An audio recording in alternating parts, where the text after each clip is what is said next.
want to take a minute and go ahead and introduce the different members of our team who are here with us today. So they are working very hard to support our time together. So I just want to make sure that all of our team members get a chance to introduce themselves and their roles. So why don't I go ahead and I'll just see who's on my screen to the right to begin with. So I see Rachel. Good morning, everyone. I'm a workforce development and training specialist, and I'm here today to help with the hosting and learn more about the foster care learning and listening sessions. I'm going to pass it over to Addie. Good morning. My name is Addie. I'm also a workforce development and training specialist, and I'm going to be taking edits for the WAC and also just seeing what the foster care NRM process is like. Sorry, I will pass it to Jason. Good morning, everyone. My name is Jason Churchwell, and I'm an administrator on the workforce development team. And I am the lead on both the group care and the foster care negotiated rulemaking project. I'll bounce it off to Anna. I am Anna Gamolka Smith, and I am the administrative assistant on the workforce development team, and I will be taking the notes today. And I will pass it on to Abby. Good morning, everyone. I am the group care training specialist. I am here to see this listening and learning process. Wonderful. Thank you, Abby. Thanks, everyone. I think that's everyone that we have joining from our team, but please let me know if there's anybody else who hasn't had a chance to introduce themselves yet. All right. So as we start, we would love it because we have kind of a bigger group on this call today, but we want to make sure that we know who's here and we have a chance to get all of your information. So if you could all please take just one moment and turn to the chat box to your right. We would love it if you could share the following information in the chat about yourself. So we would love to know your name.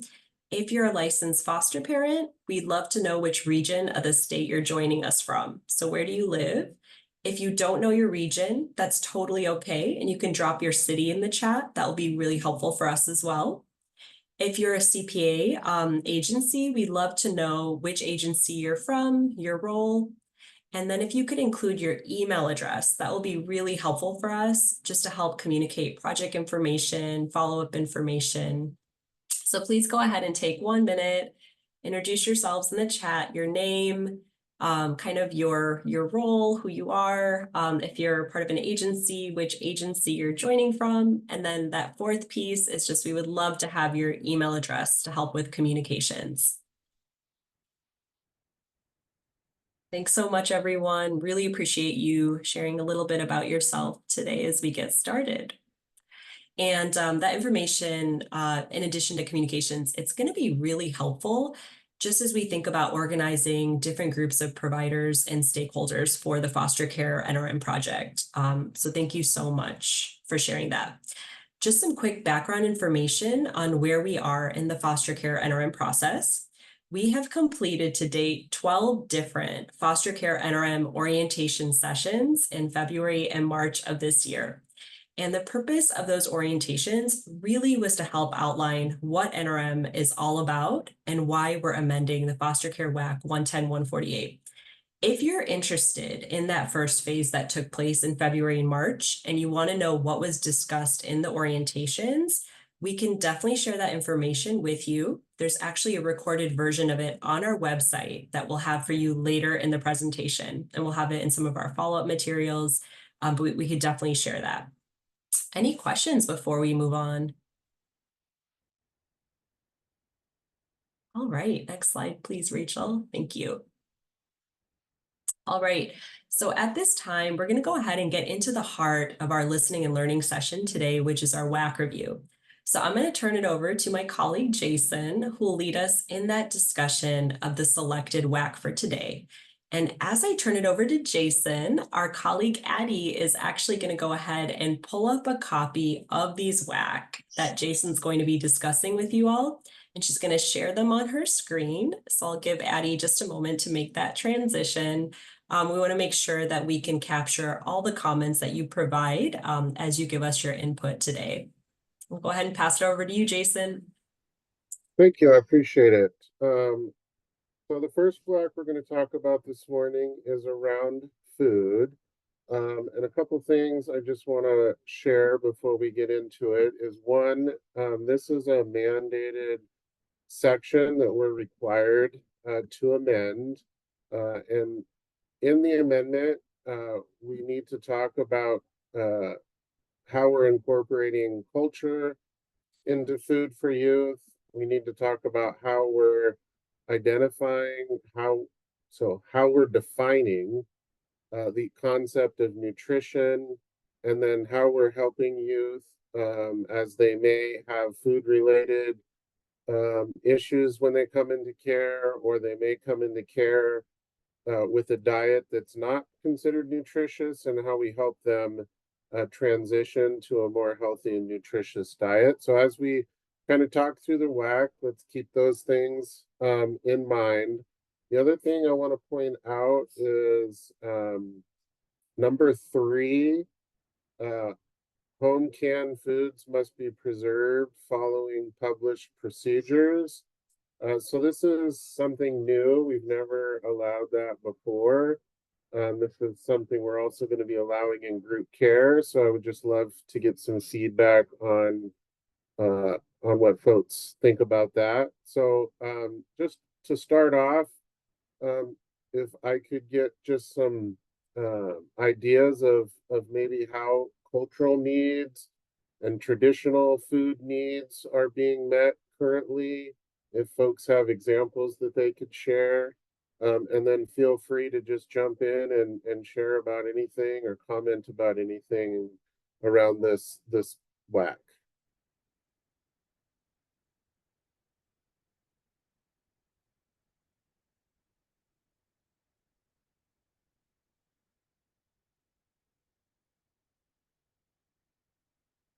All right, I know we don't have a quiet crowd, so just jump right on in. Whitney, I see your hand raised. For number 4, are we talking about an established medical diet, or what are we talking about in terms of diet? Yeah, I don't know that that's written very well, but it's really around like a special diet. It could be so first and foremost, we can have a discussion about what it should be and how it should be written. So I just want to make that clear. But how it's written now, it would be around any kind of a special diet. So maybe a vegan diet, or maybe a paleo, I believe it's called, type diet, like all those kind of specialty food. We have to have a licensed healthcare provider at least be aware that the child or youth is going to be on that diet, and be monitoring to make sure that the kiddo is still healthy. That's what it means right now. It could also, because it's so vague, maybe you have a kiddo who's playing football and the coach is saying this kiddo needs another 100 grams of protein every day to build some muscle. Like those I would interpret this to mean that also needs to be by a licensed healthcare provider, but I don't know that that's what we want it to mean.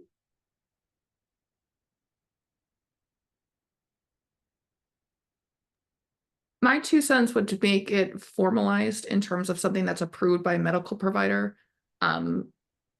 I think we need to have a religious component. I don't know how to do this. I'm just saying this out loud.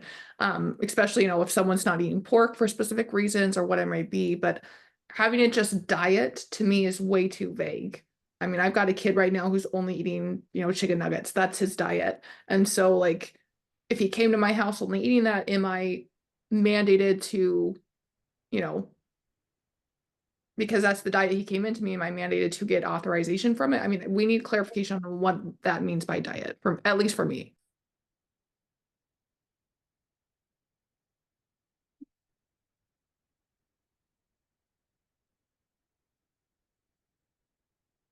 Sorry, I'm just thinking while you were talking. So, in terms of clarifying, what I kind of heard you say is that maybe there's a difference between when a kid comes to you with a diet that maybe not a nutritional diet. What do you do as a foster parent at that point?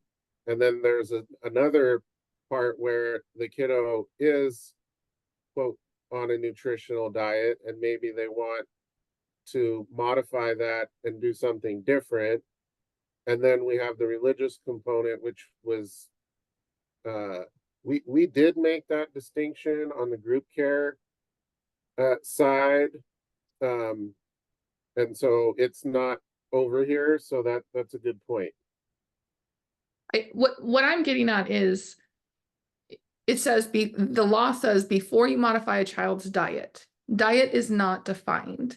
And diet can mean a variety of different things. I think diet needs to be defined in terms of if it's a specialized, an approved diet or a specific diet.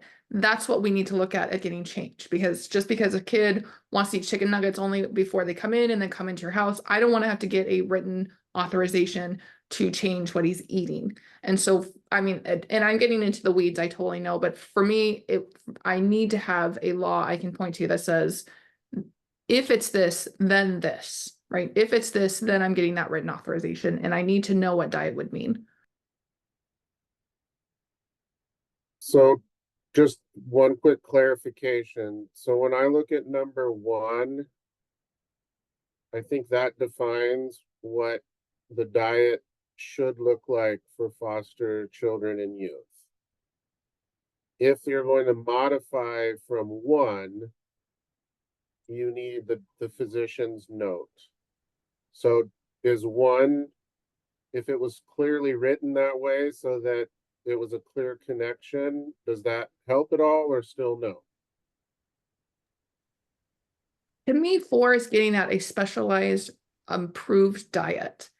Like something, I see it the same as if your child needed a pillow or something to sleep, they need a specialized tool to do that activity of sleeping. This to me would be a specialized tool for eating. If we want to throw in veganism or whatever special diet in here, that needs to be clearly identified. Okay.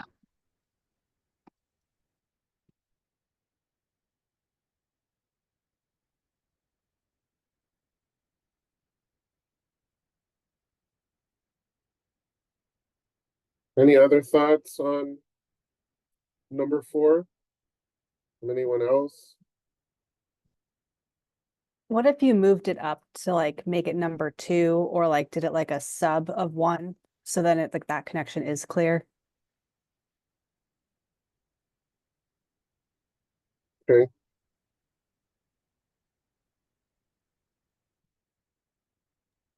I mean, it could be as simple as before you modify a child's specialized diet would be better than diet. But what would be specialized? And the department would need to make resources on how they define that outside of the law. Or you could say something like before making significant changes to a child's diet.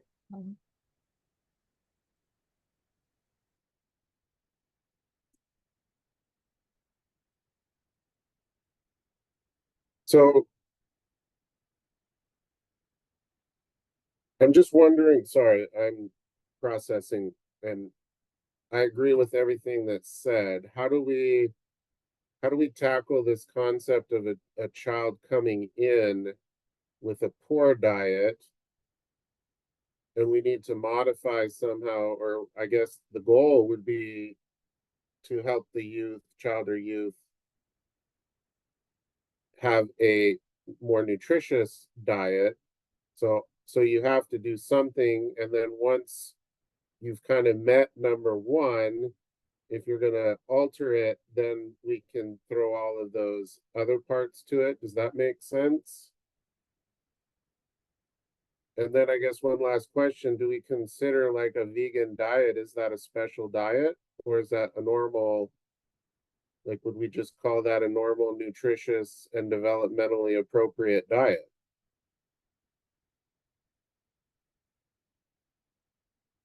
And this is kind of the crux of what I'm getting at. For a kid who's only eating chicken nuggets comes into your home, you're going to start eating them the nutritious meals by eating number one. To me, that's not a change in diet. That's a change in available resources.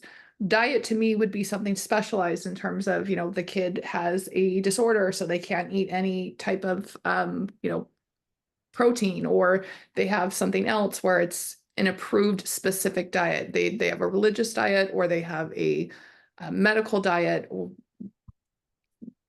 That's just the word diet is used colloquially very, very differently, and that's why I want it parsed out better. Okay. That's good feedback. Anybody have any thoughts on the canned foods? Is that something that people want to do? Is that something people feel safe in doing? I have home canned food for years. And I think the way that it's written is good. Like, there's safe canning methods and you have to know what they are. But like, my home canned salsa is my adopted daughter's favorite thing in the world. So I would like to I'll keep it in there as an allowable thing. If you can show, like, here's the approved recipe from, a recognized organization that will show you how to can things. I think it's a good option.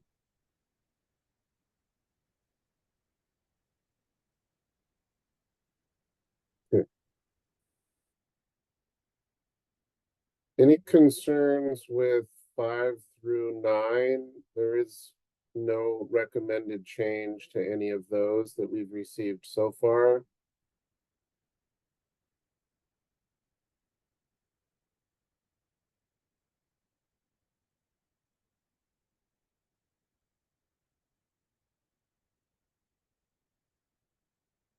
Looks like there's something in the chat. Could somebody, I can't see the whole thing. Oh, yes, I believe Yvette said, what is the expectation of the foster families who they themselves have dietary restrictions such as gluten-free or vegan? Will they be required to contaminate their kitchen to serve children gluten or cook meat when they do not eat it? So I can't fully answer that question because your licensor ultimately has to interpret the rules and apply them. But based on how the WAC is currently written, I would interpret the WAC to say that yes, you would need to meet the foster youth's dietary needs, even if it's different from your own family's.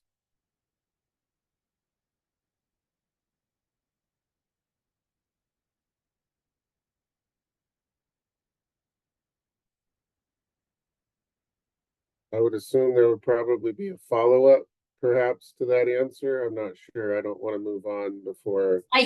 Sorry, this is Yvette. I just wondered, Yes. if we have families, are we limiting then saying that families who are under strict, dietary restrictions themselves, are we limiting them being able to, are we ruling them out as foster parents per se, because they, let's say gluten-free, they have celiac disease or something like that, where they have a gluten-free kitchen, they cannot be cross-contaminated. So we're saying that they could not be a foster parent because they would not be able to provide gluten to children coming into their care. I mean, I'm just wondering how that works, or, going against that they're fully vegan and then being, I don't want to say forced, but being made to have to make some kind of meat, or does a meat substitute count? I mean, I'm just wondering how that is violating, what those families themselves are doing, either from a medical standpoint or could be religious, or, whatever that might look like. So my sense would be it would probably be kind of an and situation. So I think that if a youth or a child had interest in following the food that the family had, that there would be nothing that would prevent them from feeding those items. You know, as long as we're meeting number one, there wouldn't be anything that would prohibit it. However, if a child or youth identified a different diet that they would prefer and that they're requesting, then I think we would need to meet the need of the youth. And I think that's probably very similar to, at some point, we'll get to the religion section where if a child or youth identifies a different religion, then there's an expectation to support them in getting what they need, and that we can't affirm our own religion and try to convert them, I guess, for lack of a better word. So I would see this as being a similar concept.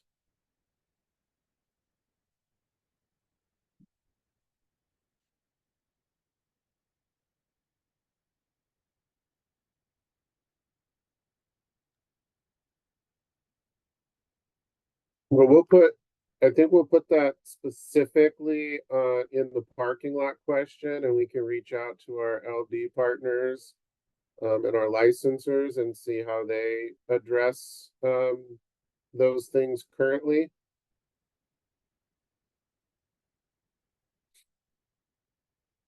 And I'll say one last thing. Sorry, I think for the sake of this project, those are absolutely things that we want to talk about and consider in terms of should the WAC be addressing those scenarios and being clear when those kinds of things happen, so that folks have that answer through WAC, not just through some interpretation by a licensor, and licensors could change. The program could change, interpretation could change. So we want to make sure we're capturing those things.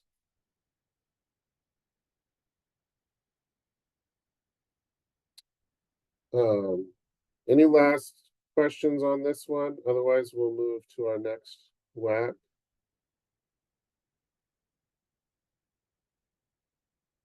Okay, thank you, Addie. So what services am I expected to provide for children in care?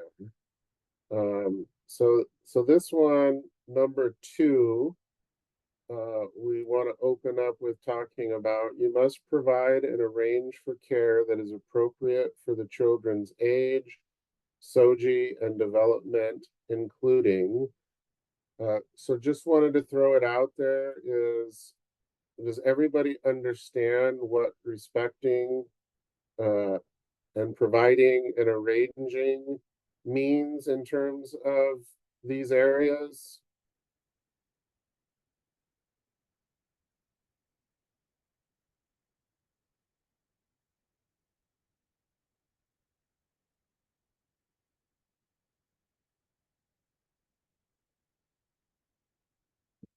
Now, if we were in person, we'd be sending everybody to get coffees or energy drinks, but I can't do that. I need folks to jump in.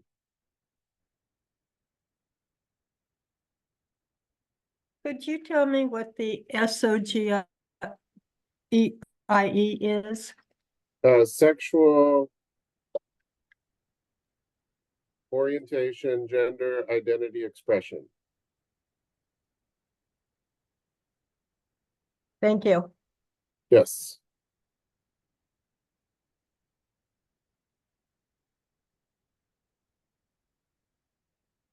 So when we talk about providing and arranging care, do folks have any examples of what that would look like? Examples of maybe areas where that's difficult or create barriers?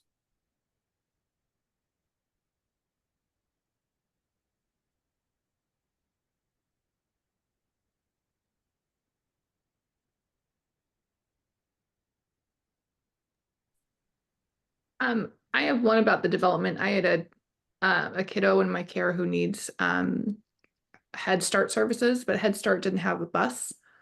So I ended up having to step down from my job in order to take him to the bus.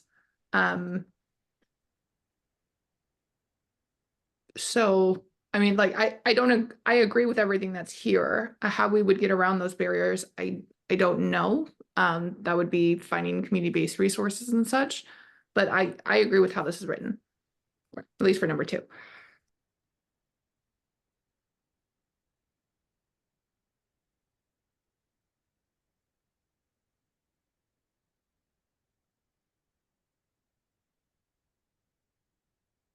So real quick, chime in there. So we have been working with our ed advocates around the transportation piece and the expectations that are in law for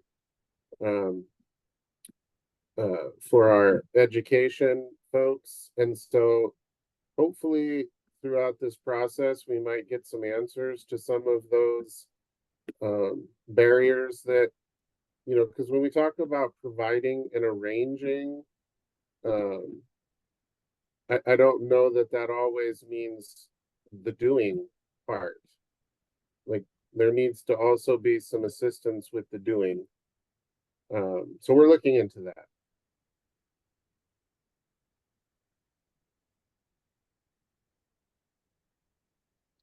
So let's move on to number 4. Was an area that folks had brought some questions up in caring for youth enrolled in extended foster care. You must provide youth with opportunity to support for achieving independence and allow a youth responsibility for their actions. And I don't know if folks have extended foster care kiddos in the room, but just in general, what do we mean by allowing a youth responsibility for their actions? Or what do you think we mean?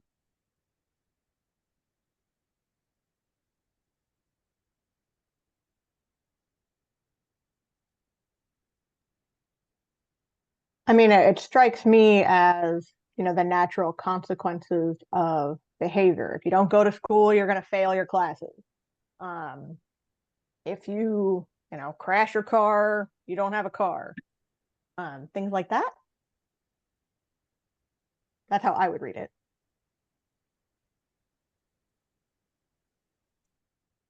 Yes, thank you. So is it clear enough then as it's written, or do we need more clarity?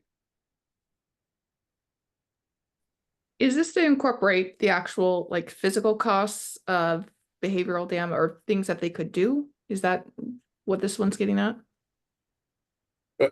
I would say that I don't know.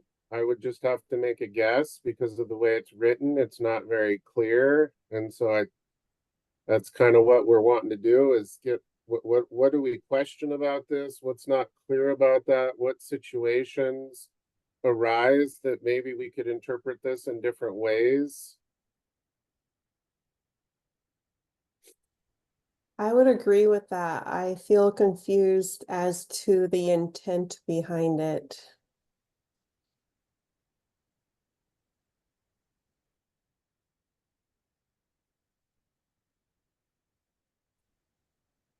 I guess an extreme example might be if you have a youth in extended foster care who ends up arrested for committing a crime.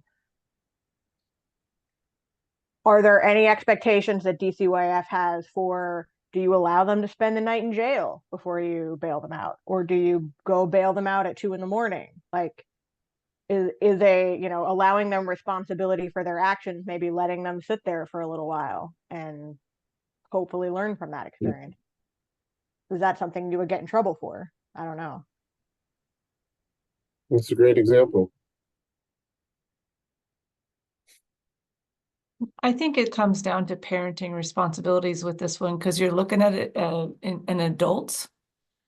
And what kind of parenting responsibilities do you have with that? So are you going to ground them?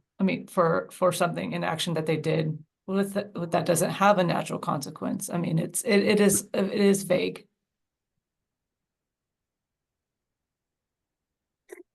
Also, there is a contract or agreement that the youth has to enter, agree to stay in extended foster care. So I'm wondering if this is intended to be for caregivers who might rescue them from situations that would keep them from being able to stay in extended foster care. Like for their own benefit to keep the reimbursement. I mean, I don't know. And I hope, I mean, obviously there are not many caregivers out there who would do that. I would hope they wouldn't, but I'm just really, I feel like you could take this so many different directions. I don't know what the intent is.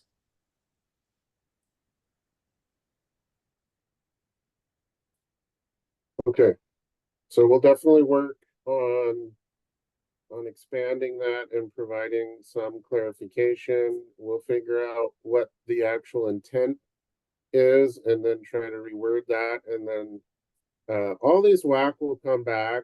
We're really just trying to capture feedback, questions. So I saw in the chat, I think somebody asked to go back to number 3. So absolutely, if somebody has something they want to talk about.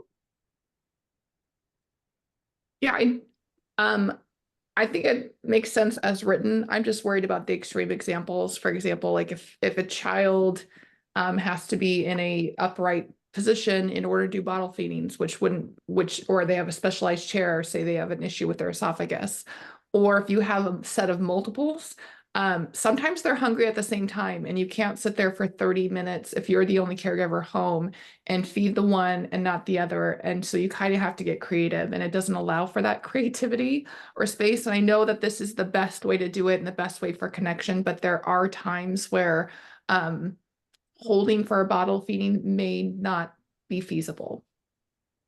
Whether we need to cut that out in the actual law, I don't know, but I think there needs to be a little bit of wiggle room there.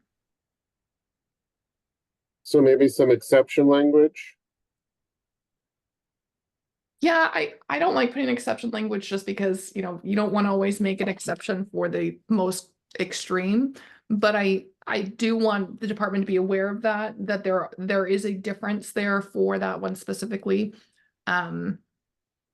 I don't know how we would go about it. Sorry, I'm not much help.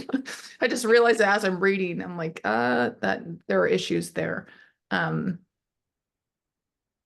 an exception or maybe whenever possible. I don't want to give people license to not hold children during feedings, but there are times where it isn't possible. Yeah. So I'm wondering about the word all. For all, maybe we can work on a different verbiage there. Yeah. Okay.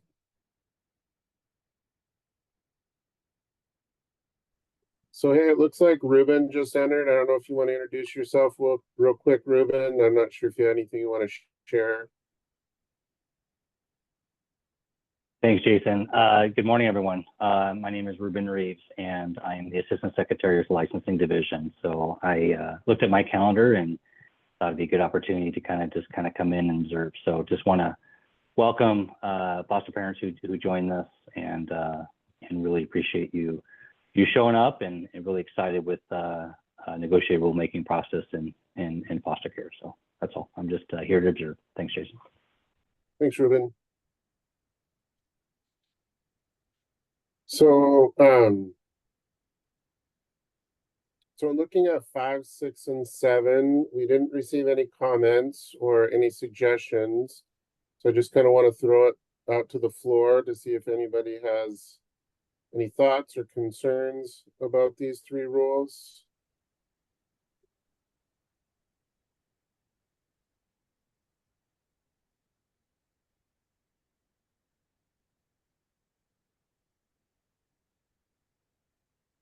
Oh, wait, there's more.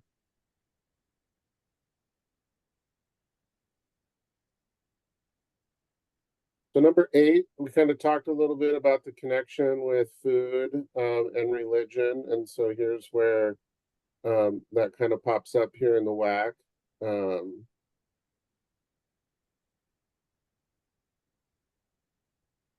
So any concerns about the we talked a little bit about the religious parts about food.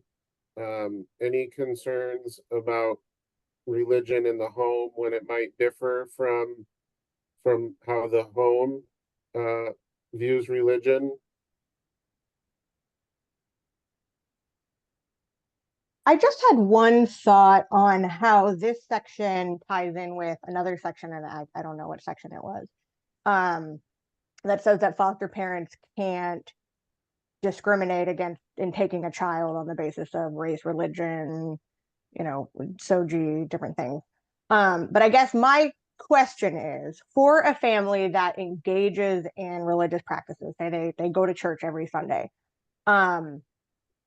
and I totally get that if the parent or the child of the foster child says, no, I don't want them going to church, then you can't take that child to church. But my question, I guess, is if we're saying that parents can't, if I can't say, let me rephrase that. Can I ask, when talking about a placement, is there going to be an issue with taking this child to church with us? Because if there is an issue, now I'm having to find childcare every Sunday morning, and maybe that's a major burden on us, and maybe that child needs to be placed somewhere where they're not attending church 1 or 2 times a week because they can't come. And is that considered discrimination on the basis of religion then in the other section?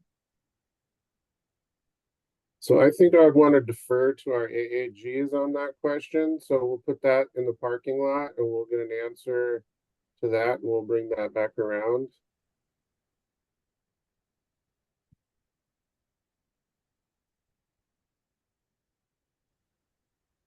I think just some things that pop into my mind in terms of things to consider is like I think for sure what we mean here is that youth are going to change over time. Youth aren't necessarily going to be the same kiddo they were when they were placed. And so a youth may over time decide that there's a different religion that they're interested in pursuing. And so we definitely wouldn't want to say, well, this kid now has to move because of that. So it creates like the same situation, but now it's, instead of happening at time of initial placement, it's happening after placement. And so I think we would kind of want to consider that, and I'll definitely chat with the AGs about it. But yeah, it's a good question. I don't necessarily have a for sure answer for you. I have some thoughts on this, Jason. Yeah. So just what you like, I think that's absolutely appropriate. If a foster parent wants to, or has religious beliefs and goes to church every Sunday, and that foster child does not want to go for whatever reason, right? We should be able to find alternate plans for that child to be at while you and your family go to church. So I think that's absolutely appropriate, and appropriate question to ask during a placement as well. Ruben, do you know if there would be supports that we would offer in terms of helping to find care or cover costs of care in that situation? Yeah, absolutely. It's the department's responsibility. I mean, if foster parents want to go to church every Sunday, they should be able to go to church. And if that child doesn't want to go with them, then it's our responsibility to find another plan. Okay. Thank you.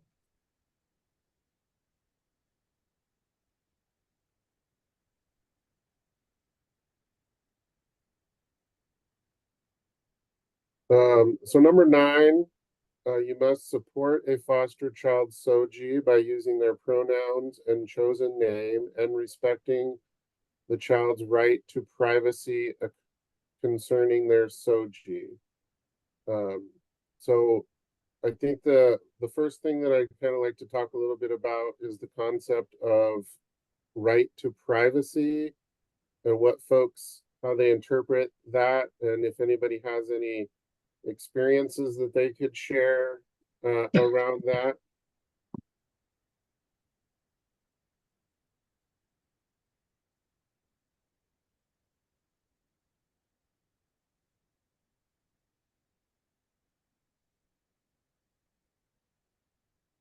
Does anybody have any concerns about the intent of that WAC and how it's written?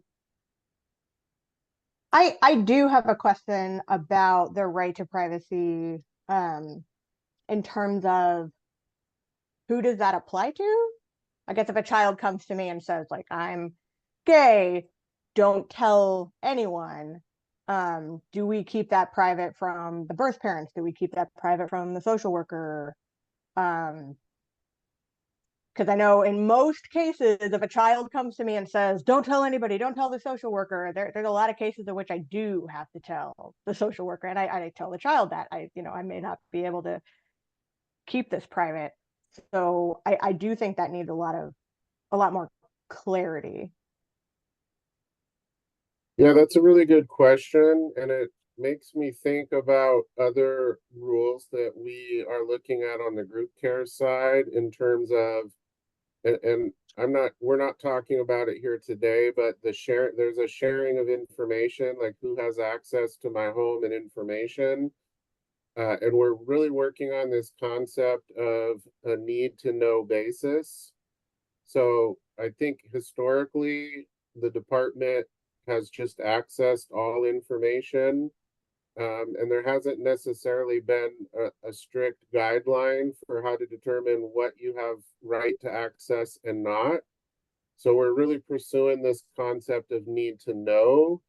I don't know exactly how need to know fits into this specific situation, so we'll have to dig into that further to determine how we decide need to know. And I think once we do that, that would bring clarity to the situation you bring up, is that it would provide you guidance on when it's a need to know and then you do share that, or when it's not a need to know and then you wouldn't share that. I think if we can clarify the need to know and it clearly identifies the SOGI and everything within that, we can essentially reference that here, the child's right to privacy as defined by whatever or as exampled here.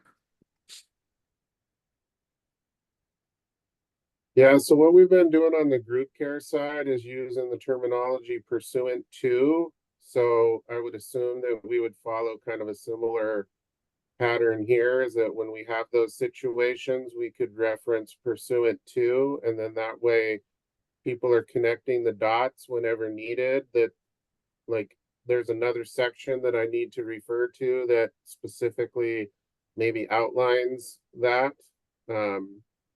Also definition, we would want to have a need to know in the definition section as well. So you would have a definition and then you would have application of that definition in different sections. Hopefully that made sense.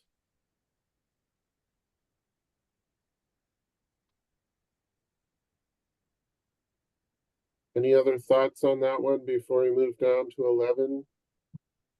I think also in the need to know, it'd be helpful to consider like medical care, Yes. especially for our transgender male and female youth, and just because like that's part of your requirement of a foster parent is to access appropriate medical care. So how do you do that while navigating a child's right to privacy? Excellent point. Thank you.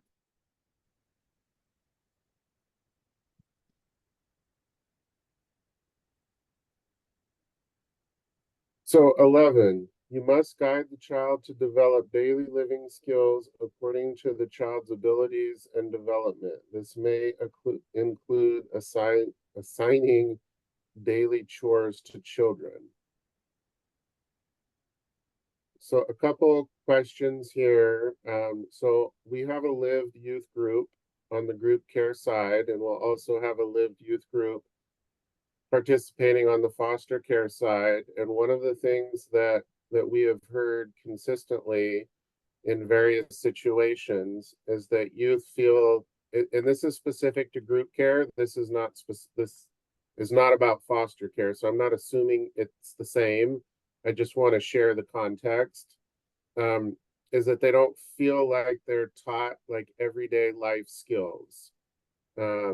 So for example, they're not really taught how to wash clothes and why you might use a certain detergent over another detergent and what's the difference between HE and whatever. if they even have that other thing anymore. And like that there isn't this just teaching this, and what we've kind of call it is the teaching, the practicing, and then the independent doing.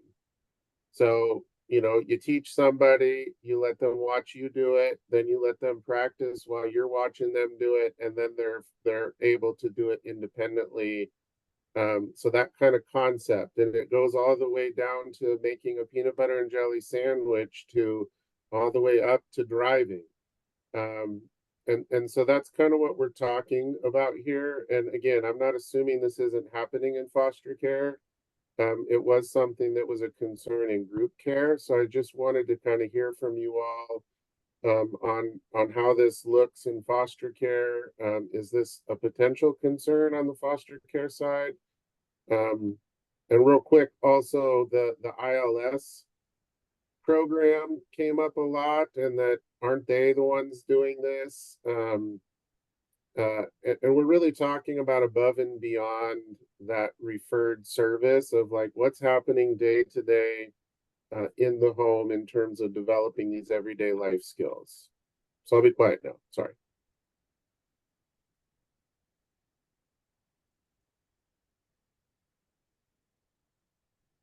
I really like the addition of this. I think it can go further than just chores. I mean, teaching someone how to open a bank account and, you know, use a self-checkout, things that we don't really think about. They do a lot of this training for individuals who have been incarcerated for a long time. It's kind of the reintroduction training. I think it is something we should definitely do as foster parents. I don't think the law needs to be explicit in terms of, you know, daily chores, opening a checking account. I think this could be targeting in term outside of this in terms of training that we receive of how to do this and how to train it, especially with our youth who've been in care forever, who are aging out. It's skills that absolutely need to be there. So I like the addition of it. I think we should keep it simple as the language that's in here. But I do think we need other resources and guides outside of this to help foster parents make this a priority. Thank you.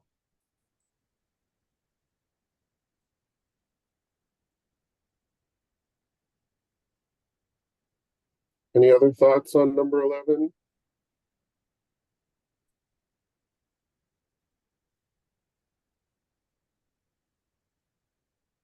So real quick, I want to look at 12, mostly just this term of case plan. So as we were working on the group care project, I was collaborating with some child welfare workers, and they were very confused kind of by the terminology case plan. For them, the case plan is the parent's plan. So when a child welfare worker is talking about a case plan, it's related to parents, not children. And so I'm just wondering how folks use case plan. Do they actually use that terminology? Are we clear what we mean by that? Any thoughts on that?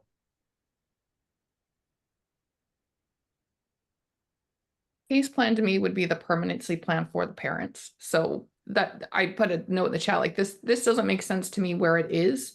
If we're talking about safety plans of the child in terms of they have to be monitored or what we're doing, then I think we need to be more clear as to what this means about case plan.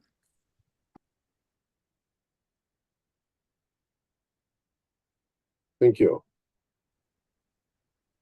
Any other thoughts on the concept of the case plan and how it applies to children? I don't understand the reasoning for this being in this specific section. So I would just take a guess, and we will be reorganizing. So if we determine as a group that there's a better spot for it, we absolutely can move it. But I would think technically speaking, so it's in the services. What services am I expected? And a case plan, as it's written in the definition of the WAC, it's really the culmination of all of the care and services that a child is receiving. Thanks, Ruben, appreciate it. it's all like this case plan is the culmination of all of these things. Now, I know you would know that by what it says really here in number 12. And again, I'm agreeing it's very confusing. If you look in the definition section, it's the longest definition I've ever seen for something. And it should never, a definition should never be that long. So if we were to continue the concept of a case plan, we would definitely have to build that out and be very clear. So a lot more to come on that. I'm just trying to pick everybody's brain in terms of, is the word case plan contradictory, confusing, need of change, those kinds of things. Looks like there might be a hand up. Yeah, I would say, this is Vaughn. I would say that I think of a dependency plan when I hear case plan, but then as you just described it, that makes sense to me. So I would say if we're going to use case plan in the WAC way of it, that we should define when we say case plan, parentheses, just what you said, the culmination of as defined. I know that's getting wordy, but if we're going to use it in a way that is confusing, I think we should define it in the WAC. I agree. I think taking out the word permanency in there would actually make it significantly more helpful. So instead of saying including permanency, and instead use a very child case specific example.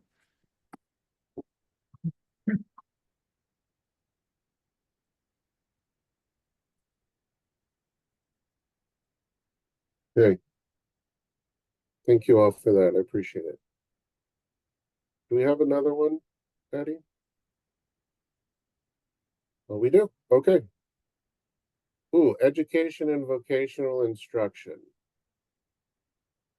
So this is another DS area.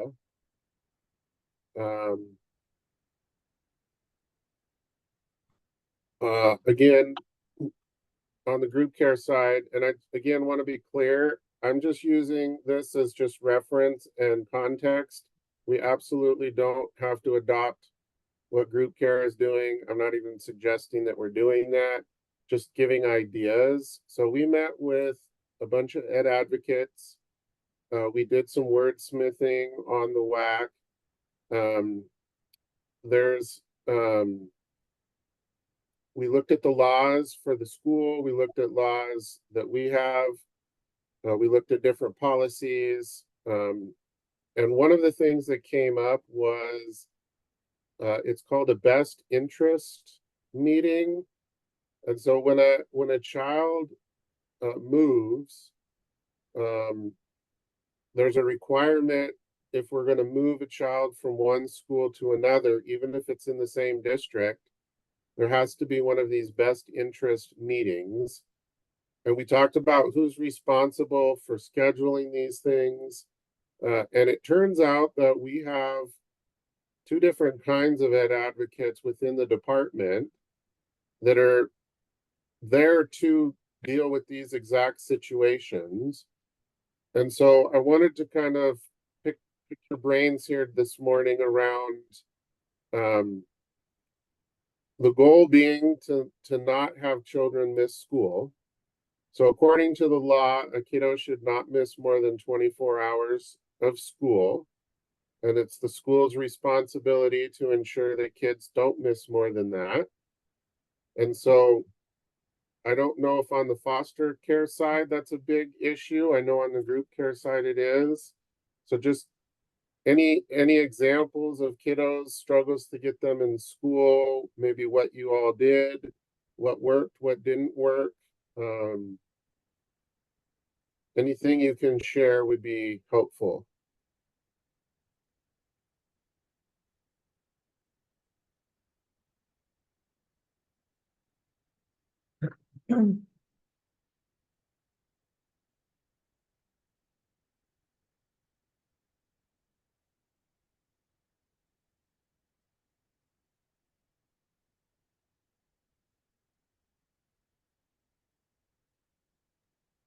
Is the educational plan a specific plan created by the social worker? Are we talking about an IEP or ISFP at this point?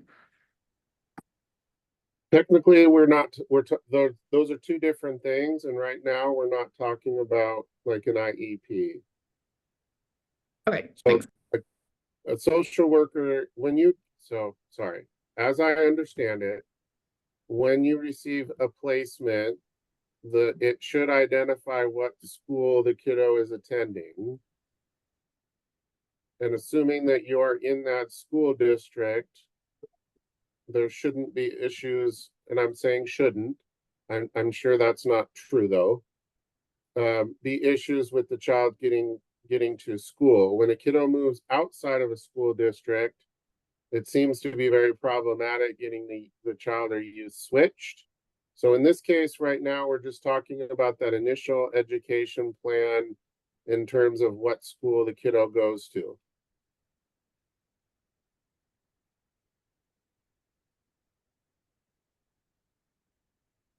Ron, I see your hand up again. Yeah, I'm thinking about my direct experience with our placements. I understand like if the kid's already going to school, like that makes sense. And I don't know if this relates to what we're trying to discuss, but if a child is 3.5 and they're in a daycare, but they haven't started getting placed into a preschool or a Head Start. That was my situation. There wasn't anything started, right? So I had to initiate that on my own, just thinking, gosh, I wonder if he should be in preschool, right? And so there wasn't a social worker asking me that or someone calling me saying, hey, he's preschool age, have you thought about? That was just me. And I had to just chase down the answers. And it took me 6 months after he was initially placed to get him going because there's paperwork and I was on a learning curve, to be honest, as well. So we got him in. So I'm wondering if that applies like when you are starting to establish an educational path for a child that they're not in kindergarten or above. So I would say for sure it should. I would not say that it does as it's written pertain to that. The other thing I would say is, again, you should never be on your own to be figuring this stuff out. We have resources in the department specifically for that. And so some of what we did on the group care side is we wrote that into WAC, even though maybe not necessarily like the WAC isn't the perfect place for that. But by putting it in WAC, it kind of identified who was responsible for what and who could you then reach out to as a provider, knowing a caregiver. Sorry, I'm gonna have a struggle transitioning from group care to foster care, so bear with me. I apologize. So anyway, that should be something that we could write into WAC that would be helpful to know who's responsible for what, and then you would know who to reach out to provide that assistance and help navigate that process.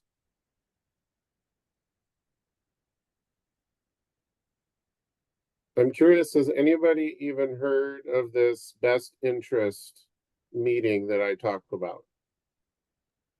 No. Okay, I hadn't either. Okay, so we'll work. So going back to number 1, and Vaughn sounds like she has a similar experience to me. There isn't always an educational plan in place. That's why I was asking about it. And so we should absolutely follow the approved plan if it's there, but it's not always there. So follow and approve if there, you know what I mean? Like what do we do if there's not an approved plan? And whose responsibility is that? I mean, these are the laws specific to our licensing, not to the department. I understand that, but if there isn't a plan to follow, do we just assume we're not following one? Yeah, so I guess I would wonder, like, has that come up for anybody, and what happened? What did you do, and how did it turn out?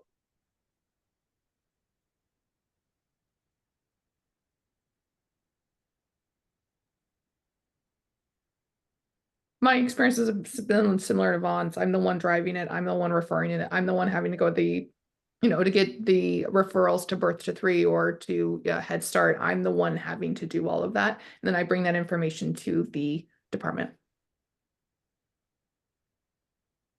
So just to clarify, for my own benefit, is that because either maybe the social worker wasn't responding to you, or the social worker didn't know what to do, or the social worker asked you to do it, or you just did it because it wasn't getting done, or something different? All of the above. Okay. For my situation, it was a child who at 3, a child is not required, I believe, on any educational plan to consider or start preschool or Head Start. I was looking at the benefit for the child and thinking, with all of the huge developmental goals that he had ahead of him, he's going to need help beyond me. So that's where I got my head in the game and started figuring it out on my own. But that's the gray area that I think needs to be addressed, is if, child or developmentally appropriate, if educational plan is not established yet, this is how it starts, and language around that. So that it's very clear, hey, as the foster parent, I need to ask out to my social worker, I need help, but I need a referral. How do I do this? Or the social worker, if they're, turning 3, I need to be thinking about this and we need to be hitting this topic. It's overwhelming for a foster parent with everything else going on, to think about, oh, maybe I should be considering this. And in this case, it was absolutely necessary. Had I waited any longer, he would not be at level with his peers. I'm telling you. So it was crucial that I got my head in the game. I figured it out. The social worker was on board once I started communicating it, but I was doing the initiation. I think that the time is a big issue. Because I can speak for myself. I've had issues getting reimbursements for travel and getting a clothing voucher. I'm not going to sit and wait and hound a social worker about getting a kid some developmental services, right? I'm going to go after it for it. So could I have sat and waited for the social worker to do it? Absolutely. But when I'm having to sit for things that don't really matter, I don't want to have to sit for things that matter.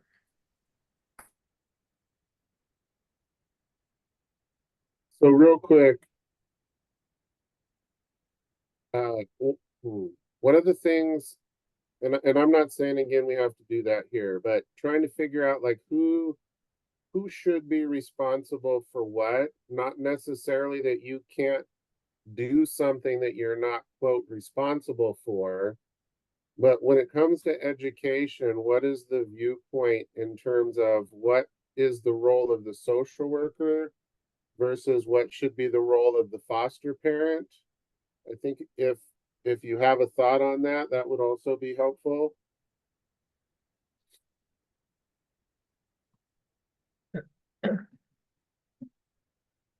I just think simple, nothing simple. I just think communication should be happening.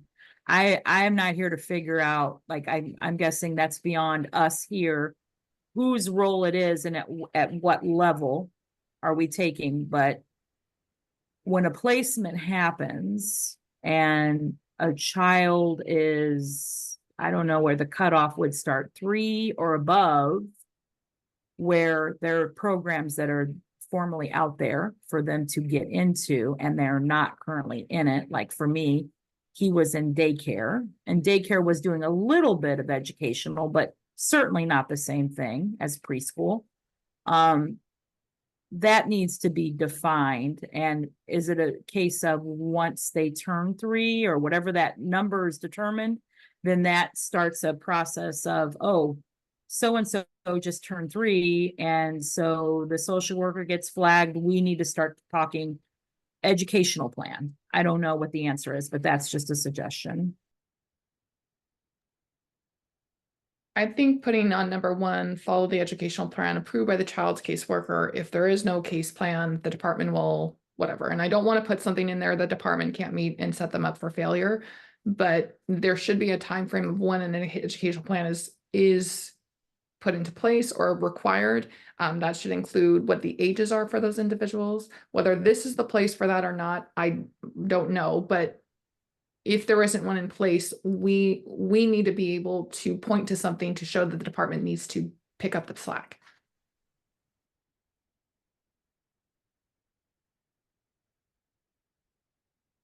So are we thinking that like when a child turns a certain age, it would kick in the creation of an educational plan? And then school age children already, should they come to you with an education plan? Or should there be a timeline that within X amount of days of placement, there needs to be an education plan?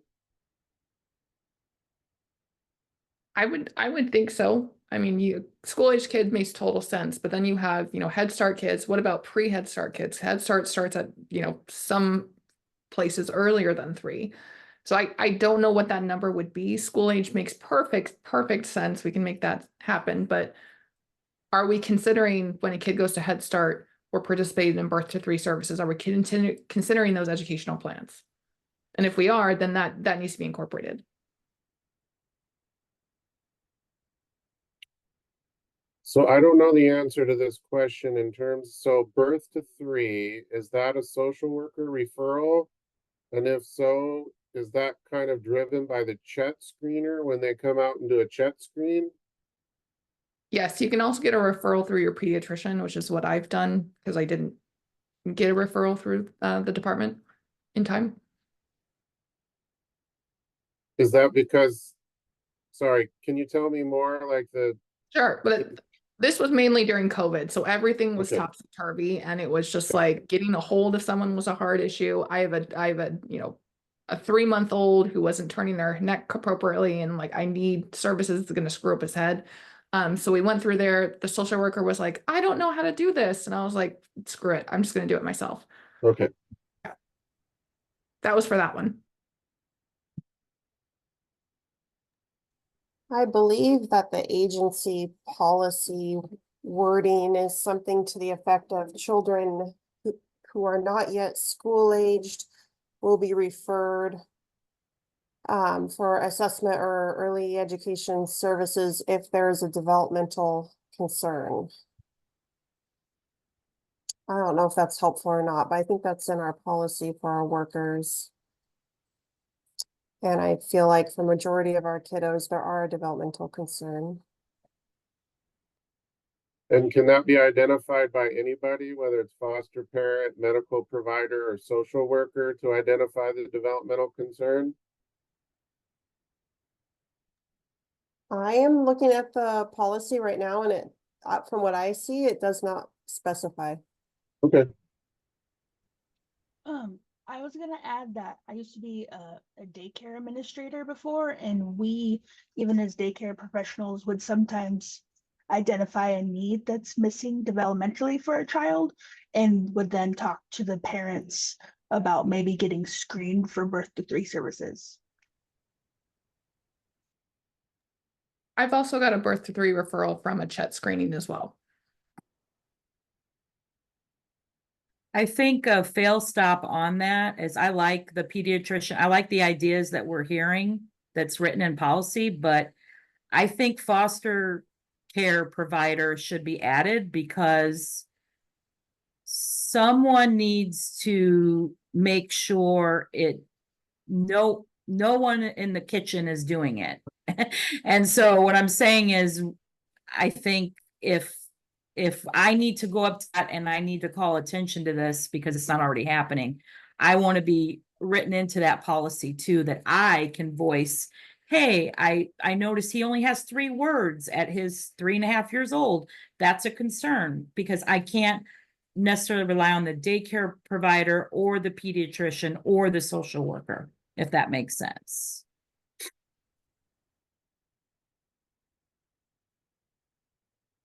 So just to clarify, is it that those folks aren't identifying the need, or that everybody knows there's a need, but none of them are responding to the need of the way you're wanting them to?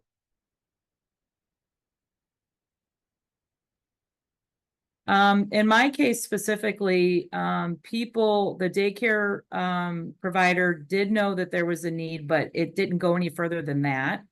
And the pediatrician also identified the need, but it didn't formalize into a conversation of I was the one at that point already initiating. I didn't see the pediatrician every month. It would be every 3 to 6 months. So in the middle ground, I was the one that had already started initiating it, and the pediatrician basically agreed.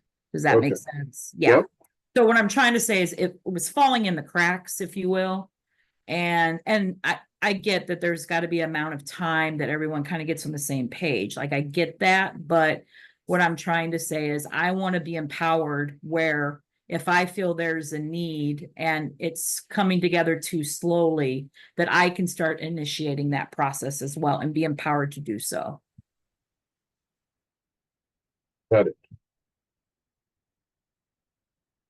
So would we consider birth to 3 education, or would that fall under a different category? It would depend on the services. I've had birth to 3 for like emotional, psychological. I've had it for physical therapy. I've had it for speech therapy. It depends on what the child's needs are. But would it potentially make sense to separate it out? So like, for instance, in this specific section, we could talk about like developmental milestones type of things, or related to education, where once this was identified that the need for a plan would kick in, and then that would be the way to get everybody on the same page to creating that plan and implementing that plan and getting referrals made and getting things done. If we're wanting to require foster parents to then have to report this specific information, yes. But in terms of the educational requirements, I think we should be required to follow the educational plan. And if there's no plan in place, there should be an indication of what should happen if there's no plan in place. Good.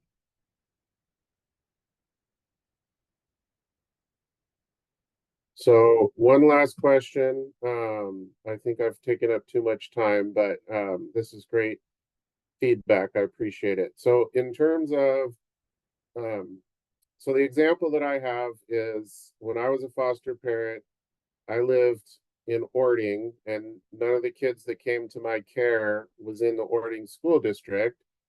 And so I could very easily go right to the school district, let them know I had a foster kiddo. The kiddo was in school within 48 hours every time. There was never an issue. On the group care project, we're hearing that none of the schools will allow the group care providers to enroll kids, that they make the social worker do it.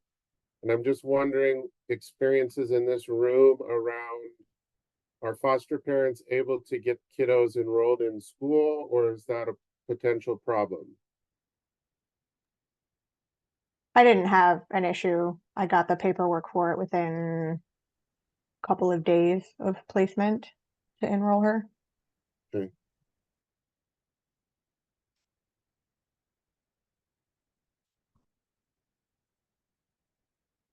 Okay. I guess one last question, and then I'll hand it back off to Anshul. Are folks okay with the foster parent being the one that's doing the enrolling, or do folks feel like they shouldn't be responsible for that, that should fall on somebody else's responsibility? I think will never get done. social worker's not gonna get it done. Okay, I feel strongly that the caregiver should be able to do that. They're the ones who work the most closely with the child.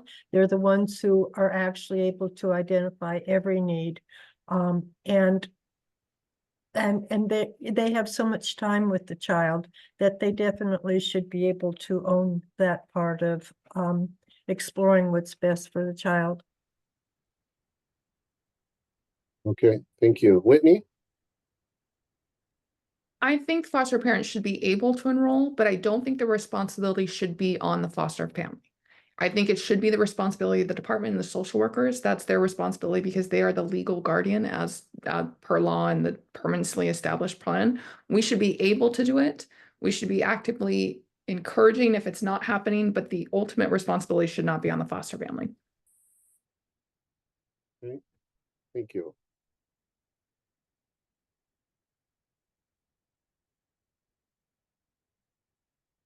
Okay, well, that's all I have. Thank you all very much for the insights and comments and questions and good discussion. Appreciate it.